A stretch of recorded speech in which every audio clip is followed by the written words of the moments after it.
Yeah, hello everyone. So this is your last problem under set off and carry forward of losses. So here A, who is a resident in India, provides the following information. Compute her taxable income for assessment year 2019-20 and tax thereon.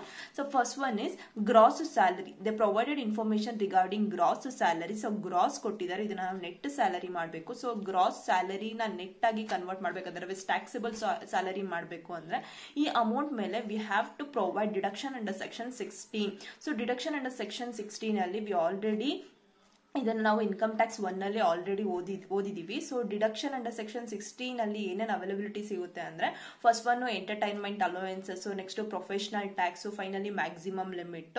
So ಇದೆಲ್ಲ ನಮಗೆ standard deduction ಸಿಗುತ್ತೆ under section 16. So ಅದನ್ನ ನಾವು less ಮಾಡಿದ್ರೆ ಏನು ನಮಗೆ final amount ಬರುತ್ತೋ amount ನಾವು taxable income under the head of salary ಅಂತ ಕನ್ಸಿಡರ್ ಮಾಡ್ತೀವಿ. Next rent of house property. So rent provide ಮಾಡಿದ್ದಾರೆ. ನೆಕ್ಸ್ಟ್ ಇದ್ರ ಮೇಲೆ ಏನಾದ್ರು ಮುನಿಸಿಪಲ್ ಟ್ಯಾಕ್ಸಸ್ ಏನಾದ್ರು ಇನ್ಫಾರ್ಮೇಶನ್ ಕೊಟ್ಟಿದ್ರೆ ಮುನಿಸಿಪಲ್ ಟ್ಯಾಕ್ಸಸ್ ನ ಲೆಸ್ ಮಾಡಿ NAV ಅಂತ ಕನ್ಸಿಡರ್ ಮಾಡಿ ನೆಕ್ಸ್ಟ್ ಅಲ್ಲೂ ಕೂಡ ನಾವು ಡಿಡಕ್ಷನ್ ಅಂಡರ್ ಸೆಕ್ಷನ್ 24 ನ ಅಪ್ಲಿಕೇಬಲ್ ಮಾಡಬೇಕು. ಸೊ ಅಲ್ಲಿ ನಮಗೆ ಸ್ಟ್ಯಾಂಡರ್ಡ್ ಡಿಡಕ್ಷನ್ ಸಿಗುತ್ತೆ at the rate of 30% of net annual value. So ಅದನ್ನ ಕ್ಯಾಲ್ಕುಲೇಟ್ ಮಾಡಿದ್ರೆ ನೆಕ್ಸ್ಟ್ ಬರೋ ರಿಸಲ್ಟ್ ನಮಗೆ ಟ್ಯಾಕ್ಸಬಲ್ ಇನ್ಕಮ್ ಫ್ರಮ್ HP ಆಗುತ್ತೆ. Next interest on bank deposit. So this interest on bank deposit, this is related to income from other sources. So income from other sources na bariyuvaga interest on bank deposit na record ಮಾಡ್ತೀವಿ.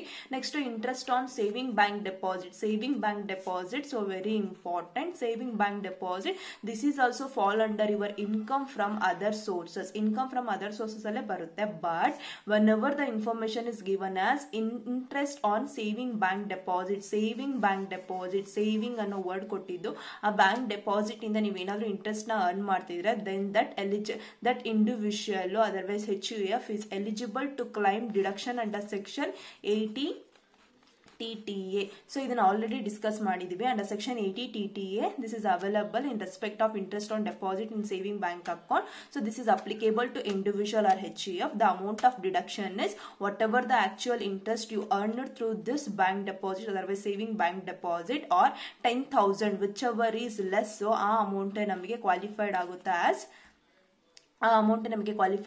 as deduction under section 80 TTA ಗೆ deduction ಆಗಿ qualified ಆಗುತ್ತೆ. ಅರ್ಥ ಆಯ್ತಾ? Next deposit in PPF.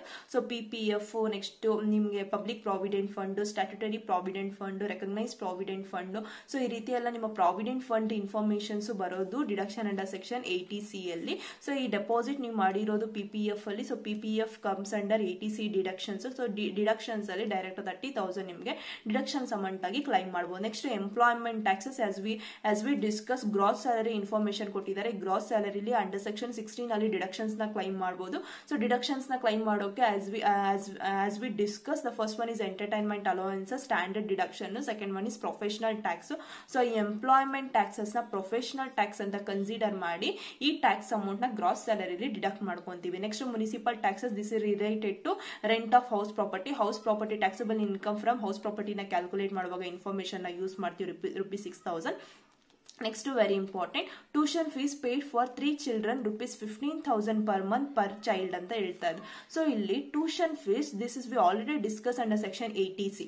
So tuition fees ಅಂತ ಬಂದ್ರೆ ನಿಮ್ಮ mind ಅಲ್ಲಿ ಬರಬೇಕು ಈ ಅಮೌಂಟ್ ಮೇಲೆ ಏನು ನಾವು ಅಮೌಂಟ್ ನ ಇನ್ವೆಸ್ಟ್ ಮಾಡಿರ್ತೀವೋ for the purpose of tuition fees, ಆ ಅಮೌಂಟ್ ಮೇಲೆ ನಮಗೆ ಡಿಡಕ್ಷನ್ ಸಿಗುತ್ತೆ ಅಂಡರ್ ಸೆಕ್ಷನ್ 80C. ಸೊ ಇಲ್ಲಿ ಅವರು ನಮಗೆ ಕೊಟ್ಟಿರೋ ಇನ್ಫಾರ್ಮೇಶನ್ ಪ್ರಕಾರ tuition fees under section 80C ಇಲ್ಲಿ ಟ್ಯೂಷನ್ ಫೀಸ್ ಅಂದ್ರೆ any sum paid as a tuition fees, donation, etc. at the time of admission or otherwise for full time of education in school, college, university or any other kind of institution located in India.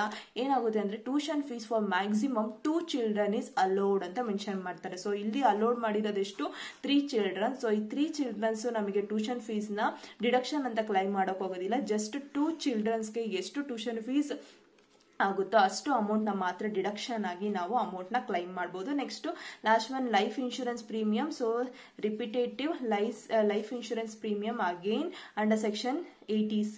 So on her life, so sum assured ₹2 lakh, policy taken on 1/5/2013. So ಎಲ್ಲ problem ಅಲ್ಲೂ ಇದನ್ನ discuss ಮಾಡಿದೀವಿ. So if the LIC premium otherwise LIC policy issued on or before 1/4/2012 means 20% of sum assured ನ calculate ಮಾಡಬೇಕು.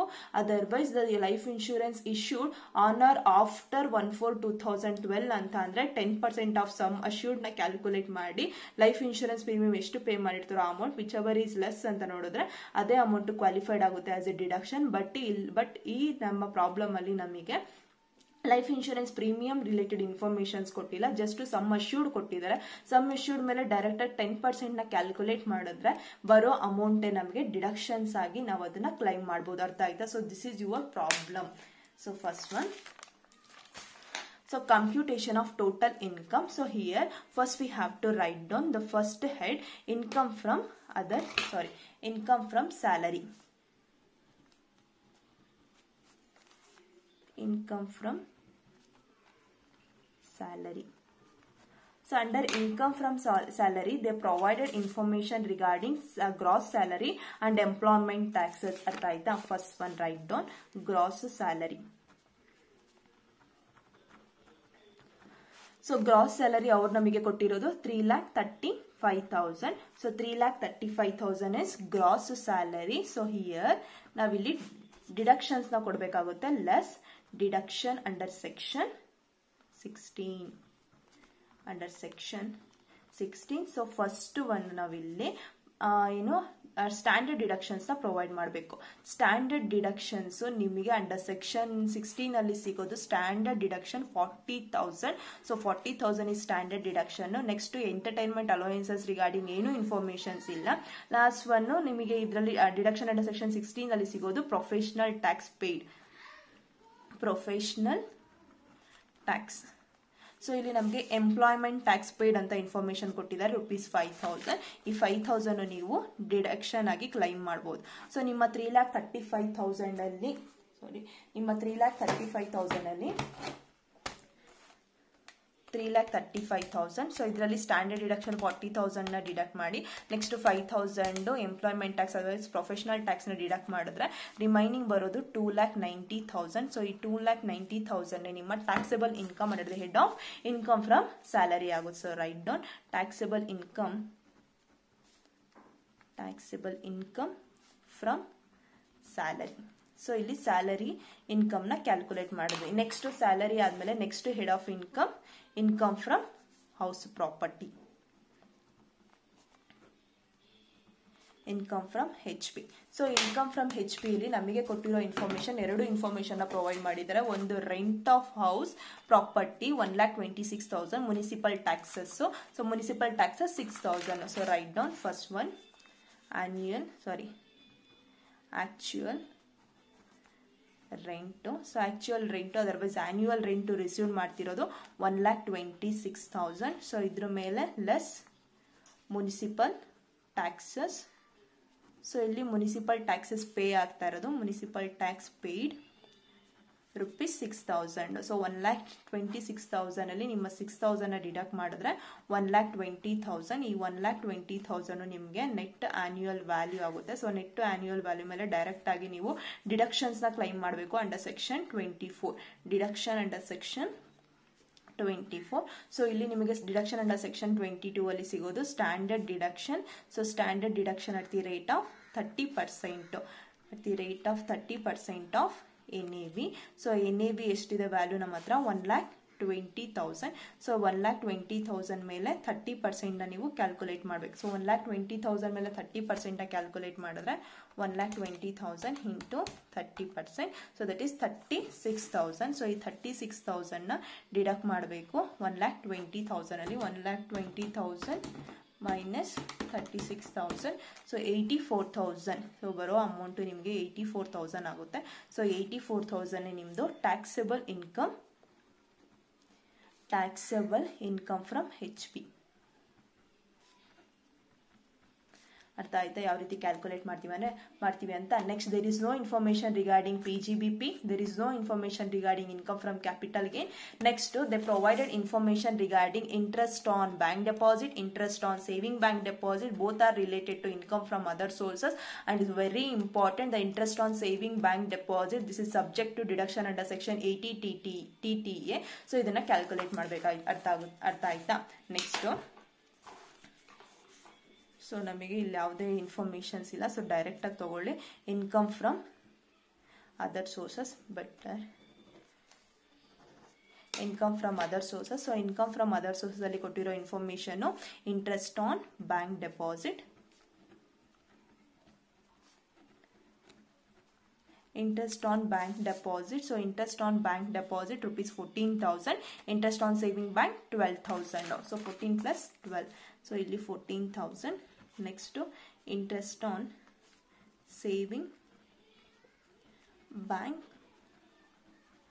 deposit, so 12,000. so ಎರಡನ್ನು add ಮಾಡಿದ್ರೆ 14 plus 12, so 26,000. write down 26,000. so this is your taxable income under the head of income from other sources. so ಎಲ್ಲಾನು add ಮಾಡಿದ್ರೆ ಬರೋ result gross total income. so ಎಲ್ಲಾನು add ಮಾಡಿ so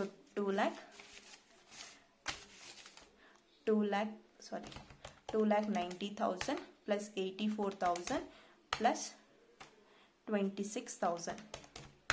so that is 4 lakh. so 4 lakh is your gross total income. so ಈ 4 lakh ಮೇಲೆ we have to deduction under section 80C to 80U. so less deduction, so deduction under section 80C. so 80C ಅಲ್ಲಿ ನಮಗೆ deductions, so ಇಲ್ಲಿ deposit in PPF, next tuition fees, next LIC premium. First write down deposit in PPF. 80C deposit in PPF. So ಇಲ್ಲಿ provide ಮಾಡಿರೋ amount 30,000. Next tuition fees. So ಇಲ್ಲಿ maximum ನಿಮಗೆ allowed ಆಗೋದು just only for 2 children. ಸೊ 2 children ಮಾತ್ರ calculate ಮಾಡಬೇಕು. Write down 2 children. So amount ಕೊಟ್ಟಿರೋದು ಇಲ್ಲಿ 15,000 per annum per child ಅಂತ ಹೇಳಿದ್ದಾರೆ. ಸೊ ನಮಗೆ ಇಲ್ಲಿ ಕ್ವಾಲಿಫೈ ಮೀನ್ಸ್ ನಮಗೆ ಡಿಡಕ್ಷನ್ ಪರ್ಪಸ್ಗೆ ಮ್ಯಾಕ್ಸಿಮಮ್ ಫಾರ್ 2 children ಮಾತ್ರ ಅಲೋ ಮಾಡ್ಕೊಂತೀವಿ, ಟ್ಯೂಷನ್ ಫೀಸ್ನ ಅಲೋ ಮಾಡ್ಕೊಂತೀವಿ. ಸೊ 15,000 ಪರ್ ಚೈಲ್ಡ್ ಅಂತ ಹೇಳಿರೋದ್ರಿಂದ 15,000 into 12, sorry into 2, so that is 30,000. So better write down 15,000 into 2 children. Next under section 80C ಅಲ್ಲಿ LIC premium, so life insurance premium. So sum assured 2 lakh ಮೇಲೆ 10%. So 10% ನ calculate ಮಾಡಿದ್ರೆ 20,000. So ನಮ್ಮ under section 80C ಅಲ್ಲಿ ನಮಗೆ aggregate amount of deduction ಸಿಗಿರೋದು 30, 30, 20.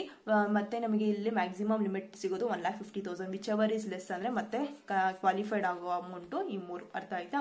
Next ಒಂದು finally deduction under section 80 TTA ಮಾಡಬೇಕು. So deduction under section 80 TTA. So saving bank interest on saving bank. So ಇಲ್ಲಿ ಏನು ಅಂದ್ರೆ maximum limit, otherwise amount of deduction ಯಾವ ರೀತಿ calculate ಮಾಡ್ತೀವಿ ಅಂದ್ರೆ actual interest received or 10,000 whichever is less. So ಇಲ್ಲಿ first actual interest, so actual interest receive ಮಾಡ್ತಾ ಇರೋದು, otherwise 10,000 whichever is less. So ಇದೇ ನಮಗೆ ಕ್ವಾಲಿಫೈಡ್ ಆಗುತ್ತೆ ಆಸ್ ಡಿಡಕ್ಷನ್ ಅಮೌಂಟ್. ಸೊ ನೀವು ಇಲ್ಲಿ ಆಕ್ಚುಯಲ್ ಅಮೌಂಟ್ ರಿಸೀವ್ಡ್ ಮಾಡ್ತಾ ಇರೋದು 12,000 ಆರ್ 10,000 ಅಂತ ನೋಡಿದ್ರೆ ವಿಚ್ ಎವರ್ ಈಸ್ ಲೆಸ್ ಅಂದ್ರೆ 10,000 ನಮಗೆ ಡಿಡಕ್ಷನ್ ಅಮೌಂಟ್ ಆಗುತ್ತೆ. ಸೊ ಈ ಎಲ್ಲ ಅಮೌಂಟು ನಾವು ನಮ್ಮ ಗ್ರಾಸ್ ಟೋಟಲ್ ಇನ್ಕಮ್ ಅಲ್ಲಿ ಡಿಡಕ್ಟ್ ಮಾಡಿದ್ರೆ ಮುಗಿ. So 30,000 plus 30,000 plus 20,000 plus 10,000. So 90,000 sorry first ಇವರು ಇಲ್ಲಿ 10,000, next 30,000 next 20,000. Write down 80,000 under section 80C. So ಇವೆರಡನ್ನು ಡಿಡಕ್ಟ್ ಮಾಡಿದ್ರೆ out of 4 lakh, so 3,10,000. So 3,10,000. So this is your taxable total income. ಅರ್ಥ ಆಯ್ತಾ ಯಾವ ರೀತಿ ಕ್ಯಾಲ್ಕುಲೇಟ್ ಮಾಡ್ತೀವಿ ಅಂಡರ್ ಸೆಕ್ಷನ್ 80 TTA ಅಲ್ಲಿ ಅಂತ. ಸೊ ಇದೇ ರೀತಿ ನೀವು ಯೂಸ್ ಮಾಡ್ಬೇಕು, ಇದೇ ರೀತಿ ನೀವು ಕ್ಯಾಲ್ಕುಲೇಟ್ ಮಾಡ್ಬೇಕು. Next finally we have to compute the tax liability. As we discuss the tax liability, particulars, income earn, tax rate, tax payable. So ನಮ್ಮ ಈ ಟ್ಯಾಕ್ಸಬಲ್ ಟೋಟಲ್ ಇನ್ಕಮ್ ಅಲ್ಲಿ ಫಸ್ಟು ಇನ್ಫಾರ್ಮೇಷನ್ನ ಚೆಕ್ ಮಾಡಬೇಕು. STCG ರಿಲೇಟೆಡ್ ಇನ್ಫಾರ್ಮೇಷನ್ ಇದೆಯಾ, STCG regarding under section 11A informations ಇದೆಯಾ, otherwise ಅದ್ರ related income ಇದೆಯಾ, long term capital gain income ಇದೆಯಾ, ಕ್ಯಾಶುಯಲ್ ಇನ್ಕಮ್ಸ್ ಇದೆಯಾ. ಸೊ ಇದೆಲ್ಲ ಇದ್ರೆ ಫಸ್ಟ್ ಅದರದ್ದು ಟ್ಯಾಕ್ಸ್ನ ಕ್ಯಾಲ್ಕುಲೇಟ್ ಮಾಡಿ ರಿಮೈನಿಂಗ್ ಅಮೌಂಟ್ ಮೇಲೆ ನಾವು ಸ್ಲ್ಯಾಬ್ ರೇಟ್ಸ್ನ ಅಪ್ಲಿಕೇಬಲ್ ಮಾಡಬೇಕು. ಸೊ ನಮ್ಮ ಈ ಪ್ರಾಬ್ಲಮ್ ಅಲ್ಲಿ ಎಲ್ಲೂ ಕೂಡ ನೋಡಿ ನಮ್ಮ ಕ್ಯಾಪಿಟಲ್ ಗೇನ್ ಇನ್ಫಾರ್ಮೇಷನ್ಸ್ ಕೊಟ್ಟಿಲ್ಲ. ಕ್ಯಾಪಿಟಲ್ ಗೇನ್ ಇನ್ಕಮೇ ಅರ್ನ್ ಆಗಿಲ್ಲ ಅಂದ್ರೆ then no worry about no STCG under section 11A LTCG. Next income from other sources ಇದೆ, ಬಟ್ ಕ್ಯಾಶುಯಲ್ ಇನ್ಕಮ್ಸ್ ಇಲ್ಲ. ಸೊ ಅರ್ಥ ಆಗ್ತಿದ್ಯಾ. ಸೊ ಇವಾಗ ರಿಮೈನಿಂಗ್ ಎಲ್ಲ ಅಮೌಂಟ್ ಮೇಲೂ 3,10,000 ಮೇಲೆ ಡೈರೆಕ್ಟ್ ಆಗಿ ಸ್ಲ್ಯಾಬ್ ರೇಟ್ ನ ಅಪ್ಲೈ ಮಾಡ್ಬೇಕು. So as we discuss up to 2,50,000 nil ಆಗುತ್ತೆ. ಸೊ ಇಲ್ಲಿ ಇನ್ಕಮ್ ಅರ್ನ್ ಬಂದು 2,50,000, ಟ್ಯಾಕ್ಸ್ ರೇಟ್ ಬಂದು ನಿಲ್ ಆಗುತ್ತೆ, ಟ್ಯಾಕ್ಸ್ ಪೇಯಬಲ್ ಕೂಡ ನಿಲ್ ಆಗುತ್ತೆ. ನೆಕ್ಸ್ಟ್ 2,50,000 to 5 lakh ಬರಿಬಾರ್ದು, ಬಿಕಾಸ್ ನಮ್ಮ ಟೋಟಲ್ ಇನ್ಕಮ್ ಇರೋದು 3,10,000. 3,10,000ಗೆ ನಾವು ಸ್ಟಾಪ್ ಮಾಡ್ಬೇಕು. ಅರ್ಥ ಆಗ್ತಿದೆಯಾ. ಸೊ 3,10,000. ಸೊ ಇವೆರಡು differences. So 2,50,000 minus 3,10,000. So 60,000. So ಈ 60,000 ಮೇಲೆ 5% ನ ಕ್ಯಾಲ್ಕುಲೇಟ್ ಮಾಡಿ. ಇದು ನಿಮಗೆ ಅರ್ಥ ಆಗ್ಲಿ ಅಂತ ಈ ರೀತಿ ಬರೀತಾ ಇರೋದು. ನಿಮ್ಮ ಎಕ್ಸಾಮ್ ಅಲ್ಲಿ ಈ ರೀತಿ ಎಲ್ಲ ತೋರಿಸ್ಬೇಡಿ. ಅರ್ಥ ಆಗ್ತಿದೆಯಾ. ಕ್ಯಾಲ್ಕುಲೇಷನ್ ಪರ್ಪಸ್ ನಿಮಗೆ ಅರ್ಥ ಆಗ್ಲಿ ಅಂತ ಈ ರೀತಿ 2,50,000 3,10,000 ಇವೆರಡು ಡಿಫ್ರೆನ್ಸಸ್ 60,000 5% ಅಂತ ಇಲ್ಲೇ ಕ್ಯಾಲ್ಕುಲೇಟ್ ಮಾಡಿ ತೋರಿಸ್ತಾ ಇದ್ದೀನಿ. ನಿಮ್ಮ ಪ್ರಾಬ್ಲಮ್ ಅಲ್ಲಿ ಈ ರೀತಿ ಎಲ್ಲ ಬರೆಯಕ್ಕೆ ಹೋಗ್ಬೇಡಿ. ಸೊ ಡೈರೆಕ್ಟ್ 2,50,000 to 3,10,000 ನೀವೇ ಮೈಂಡ್ ಅಲ್ಲಿ ಕ್ಯಾಲ್ಕುಲೇಟ್ ಮಾಡಿ. 60,000 into 5/100. ಸೊ ಕ್ಯಾಲ್ಕುಲೇಟ್ ಮಾಡಿ ಫೈನಲ್. ಸೊ ನಿಮಗೆ ಇಲ್ಲಿ ಕ್ವಾಲಿಫೈಡ್ ಆಗಿರೋ ಅಮೌಂಟು 60,000, ಅದನ್ನ ಇನ್ಕಮ್ ಅರ್ನ್ ನಲ್ಲಿ ರೆಕಾರ್ಡ್ ಮಾಡಿ. ಸೊ ಇಲ್ಲಿ ಟ್ಯಾಕ್ಸ್ ರೇಟು 5% ಆಗೋದು, ಅದ್ರ ಮೇಲೆ ಕ್ಯಾಲ್ಕುಲೇಟ್ ಮಾಡಿದ್ರೆ 3,000. ಸೊ ನೆಕ್ಸ್ಟ್ ಬೇರೆ ಸ್ಲ್ಯಾಬ್ ರೇಟಿಗೆ ಹೋಗೋಕ್ಕಾಗೋದಿಲ್ಲ, ಬಿಕಾಸ್ ನಮ್ಮ ಟೋಟಲ್ ಇನ್ಕಮ್ 3,10,000 ಲಾಸ್ಟ್ ಆಗಿರೋದು. ಸೊ ಇದನ್ನ ಆಡ್ ಮಾಡಿದ್ರೆ 3,000. ಸೊ ಈ 3,000 ಮೇಲೆ ಡೈರೆಕ್ಟ್ ಆಗಿ you have to write add 4% health and education cess. Health and education cess. So 3,000 ಮೇಲೆ ನಾವು 4% ನ ಕ್ಯಾಲ್ಕುಲೇಟ್ ಮಾಡಿದ್ರೆ, ಸೊ 3,000 into 4, ಸೊ 120. ಸೊ 120 ನ ನಾವು ಸೊ 3,000 ಆಯಿತು. Next the income, the total income ಎಷ್ಟು ಅರ್ನ್ ಆಗಿರೋದು 3,10,000. ಒನ್ ಅವರ್ ದ ಅಸೆಸ್ಸಿ ಯಾವಾಗ ಅಂದ್ರೆ ರಿಬೇಟ್ ಕ್ಲೈಮ್ ಮಾಡ್ಬೋದು. ಯಾವಾಗ ರಿಬೇಟ್ ಸಿಗುತ್ತೆ ಅಂದ್ರೆ ಯಾವಾಗ ನಮ್ಮ ಟೋಟಲ್ ಇನ್ಕಮ್ ಬಿಲೋ 3,50,000 ಇರುತ್ತೋ. ಅರ್ಥ ಆಗ್ತಿದ್ಯಾ.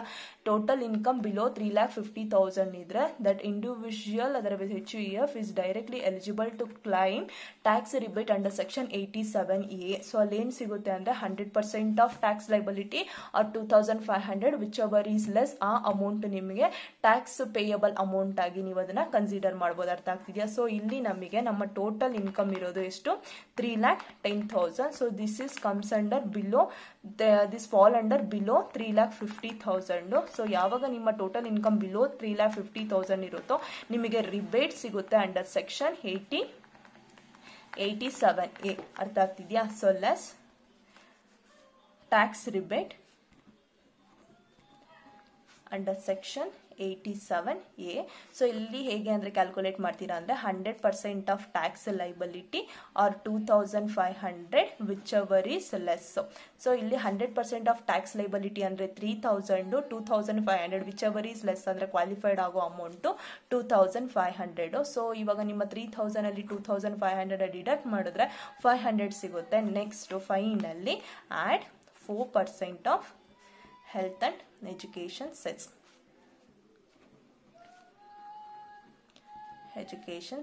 ಸೊ 500 ಮೇಲೆ 4% ನ ಕ್ಯಾಲ್ಕುಲೇಟ್ ಮಾಡಿದ್ರೆ 20 rupees is your health and education cess. So 520. So 520 is your tax liability. ಅರ್ಥ ಆಯ್ತಾ. ಇದೇ ರೀತಿ ಕ್ಯಾಲ್ಕುಲೇಟ್ ಮಾಡಬೇಕು. ಸಾರಿ.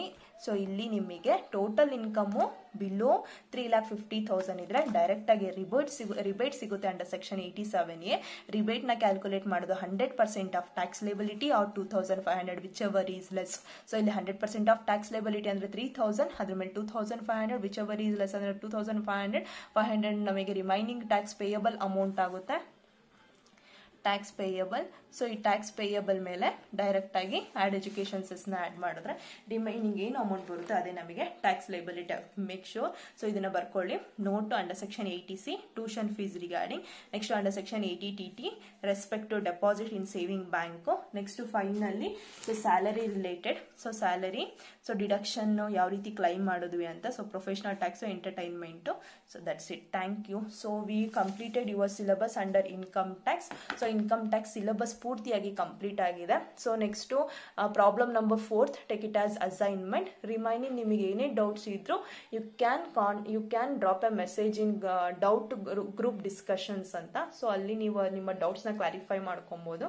ಸೊ ಕೊಟ್ಟಿರೋ ಅಸೈನ್ಮೆಂಟ್ಸು ಎಲ್ಲನೂ ಕಂಪ್ಲೀಟ್ ಮಾಡಿ ನೆಕ್ಸ್ಟ್ ಬೇಸ್ಡ್ ಆನ್ ಅಸೈನ್ಮೆಂಟ್ ನಾವು ಇಂಟರ್ನಲ್ ಮಾರ್ಕ್ಸು ನಿಮಗೆ ಅಸೈನ್ ಮಾಡ್ತೀವಿ. Thank you. ಸೊ ನಿಮ್ಮ IT ಸಿಲೆಬಸ್ ಕಂಪ್ಲೀಟ್ ಆಗಿದೆ.